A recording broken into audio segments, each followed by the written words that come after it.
আমাদের যিনি বক্তব্য দিয়েছেন ব্র্যাক ইউনিভার্সিটির একজন শিক্ষার্থী বক্তব্য দিয়েছিলেন ধর্ম নিয়ে রাজনীতি করার বিষয়ে, ধর্মভিত্তিক রাজনীতির বিষয়ে উনি কথা বলেছেন যে ধর্ম নিয়ে ধর্মকে ব্যবহার করে যেই ধরনের রাজনীতি হয় সেই রাজনীতি নিয়ে তার বক্তব্য তিনি উপস্থাপন করেছেন।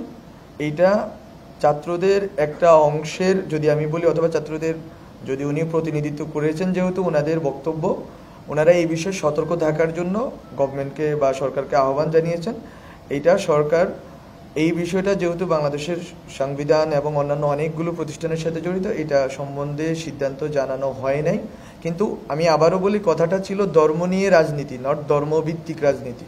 ফলত ধর্ম নিয়ে রাজনীতির বিষয়টা বাংলাদেশে, এই প্রশ্নটা ধর্মকে রাজনীতির হাতিয়ার বানানো সম্বন্ধে বাংলাদেশে একটা কনসেনসাস আছে যে এটাকে বানানো যাবে না। এটা ইভেন যারা ধর্মভিত্তিক রাজনীতি করে তারাও বলে থাকেন যে ধর্মকে রাজনীতির হাতিয়ার করা। কিন্তু ধর্মভিত্তিক রাজনীতি সম্বন্ধে আলাদাভাবে কোনো রকম বক্তব্য এখানে উপস্থাপিত হয় না, এবং এটা সম্বন্ধে সরকারের কোনো স্পষ্ট অবস্থান এখনও, বা এটা সম্বন্ধে কোনো কেউ পাল্টা মন্তব্য করেননি। দ্বিতীয় কোশ্চেনটা ছিল আপনার শিক্ষাঙ্গনে রাজনীতি। এই বিষয়টা হচ্ছে যে শিক্ষাঙ্গনে শিক্ষক এবং ছাত্র রাজনীতির বিষয়ে মোটা দাগে বাংলাদেশের সবগুলো ক্যাম্পাসে এক ধরনের আলোচনা চলতেছে, যে যাতে হচ্ছে যে কোনোভাবেই আগের যেই ছাত্রলীগ এবং আওয়ামী লীগের শিক্ষক এবং ছাত্রলীগের ছাত্র রাজনীতি, ওই ধরনের রাজনীতি যাতে ফেরত না আসে, এইটা তার পক্ষ থেকে, শিক্ষার্থীদের পক্ষ থেকে বক্তব্য। রাষ্ট্র বা সরকারের পক্ষ থেকে এখনও কোনো স্পেসিফিক গাইডলাইন্স এখনও বলা হয় নাই, কিন্তু এইটা অলরেডি বাংলাদেশে যারা বিভিন্ন ক্যাম্পাসে সবাই এই বিষয়ে স্ট্রং একটা অবস্থান ব্যক্ত করেছেন। এবং এই রাজনীতি যদি না থাকে, ছাত্র রাজনীতি যদি না থাকে, তাহলে কোন ফরম্যাটে রাজনীতি হবে এটা নিয়ে মূলত এক ধরনের ডিবেট অ্যান্ড ডায়ালগ কিন্তু সব জায়গায় চলতেছে। ইভেন ঢাকা বিশ্ববিদ্যালয়ের গত সপ্তাহে, আমি যদি ভুল না বলি, একটা আলোচনার আয়োজন হয়েছে এবং অন্যান্য জায়গায় আলোচনা হচ্ছে। আমরা চাই যে সমাজের বিভিন্ন অংশের ভিতরে, ক্যাম্পাসের বাইরে এই আলোচনাগুলো হোক, এবং এই ডিবেট অ্যান্ড ডায়ালগের ভিতর দিয়ে যে একটা কনসেনসাস ক্রিয়েটেড হবে, ওইটার ভিত্তিতে তখন হচ্ছে সরকার তার অবস্থান ব্যক্ত করবে। আরেকটা বিষয় বলছি, মব জাস্টিসের বিষয়ে খুব ক্লিয়ার অবস্থান গভর্নমেন্টের, সরকারের পক্ষ থেকে, যে এটা কোনোভাবেই হতে দেওয়া যাবে না।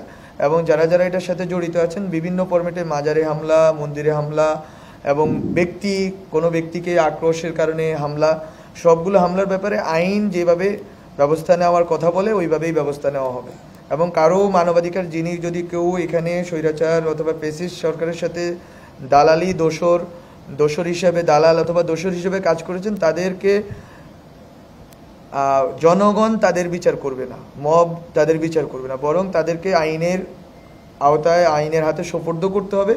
আইন নিজস্ব গতিতে তাদের বিচার করবে। জনগণ শুধু এতটুকু খেয়াল রাখবে যে যাতে কোনো রকম কম্প্রোমাইজ না হয়, এবং যাতে সবার, এই যে যারা শহীদ হয়েছেন, যারা আহত হয়েছেন, তাদের সাথে কোনো ধরনের বেইমানি না হয়। এই ক্ষেত্রে সরকার যথেষ্ট কঠোর হস্ত এখনও, এবং বিভিন্ন পদক্ষেপ নেওয়া হচ্ছে। আগামীতে আরও বিভিন্ন পদক্ষেপ নেওয়া হবে যাতে আইনগতভাবে যারা এই পারপেট্রেটরস আছে ওদের বিচার করা যায়। কিন্তু জনগণ যাতে এই বিষয়ে মব জাস্টিসের আশ্রয় নেয় না, এই বিষয়ে বারবার ব্যক্ত করা হচ্ছে। বিভিন্ন কয়েকজন উপদেষ্টা এটা নিয়ে বলেছেন, আমরা নিজেরাও বলছি, অনেকেই বলার চেষ্টা করছেন। ফলত এখানে সরকারের অবস্থান অনেক দিন আগে থেকেই স্পষ্ট।